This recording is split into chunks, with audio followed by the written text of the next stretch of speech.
दिनांक 24 एप्रिल 2026 रोजी मी कुसुंबा ग्रामपंचायत प्रशासनाला एक पत्र दिलं होतं। ते पत्रामध्ये गावातल्या विविध समस्यांबाबत त्या समस्यांचं निराकरण व्हावं यासाठी त्या ठिकाणी मागणी केली होती आणि त्यासाठी प्रशासनाला पत्र दिल्यानंतर सुरुवात केली। यामध्ये प्रशासनाच्याकडे आमचे की आमच्या गावातील जो बाजार भिलाटी आणि वरचा प्लॉट आहे यांच्यामध्ये जो जोडला जाणारा जो दुवा आहे, जो पूल आहे, तो पूल बऱ्याच महिन्यापासून तो तुटलेला आहे आणि त्याच्यामुळे दोघं बाजार बिलाटी आणि वरचा प्लॉट यांच्यामधला जो संपर्क आहे तो बऱ्यापैकी त्या ठिकाणी तुटलेला आहे।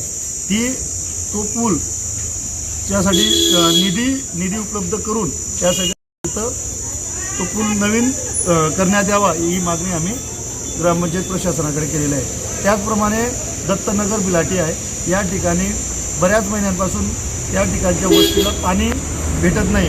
ते लोक हापशाचं पाणी, हातपंपाचं पाणी वापरत आहेत आणि ते क्षारयुक्त पाण्यामुळे त्या ठिकाणी जे लहान मोठे बालक आहेत ते आजारी पडत आहेत। शासन आपण मोठमोठ्या गप्पा आणतोय जलजीवन मिशन अंतर्गतामध्ये, पण जलजीवन मिशन हे खऱ्यामध्ये जर बघितलं तर तो प्रत्यक्ष मैदानात उतरला आहे का? ग्राउंड लेवलला जे लोक राहतात त्यांना त्याचा फायदा झालेला आहे का? तर तो नाही। कुसुम या गावात तर मुळात झालेलं नाही। तर आजही ते लोक त्या ठिकाणी हापशाचे हातपंपचं पाणी पित आहे, अशी दुसरी मागणी।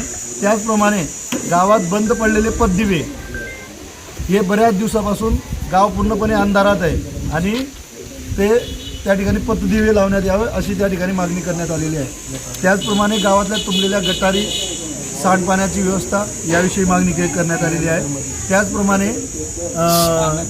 त्याचप्रमाणे शेतकऱ्यांसाठी शेतपालन रस्त्यांचं सीमांकन होणे यासाठी ग्रामपंचायत प्रशासनाकडून आम्ही या ठिकाणी ठराव मागितलेला आहे आणि गावातील जे घरकुलचे लाभार्थी ग्रामस्थ आहेत त्यांना त्यांचा लाभ मिळवण्यासाठी त्या ठिकाणी त्यांची जे काही जी प्रोसेस त्यांची इनकम्प्लीट असेल ती कंप्लीट करण्यासाठी त्याची त्या संदर्भात मागणी केली। आजच्या या दिवशी आपले कुसुंबा ग्रामपंचायतीचे ग्रामसेवक पाटील साहेब या ठिकाणी उपोषणस्थळी त्यांनी भेटी दिली आणि त्यांनी आम्हाला लिखित स्वरूपात ते आम्हाला या महिन्याच्या 30 तारखेपर्यंत ज्या ज्या मागण्या आम्ही केलेल्या आहेत त्या पूर्ण करण्यासाठी त्यांनी आश्वासित केलेलं आहे।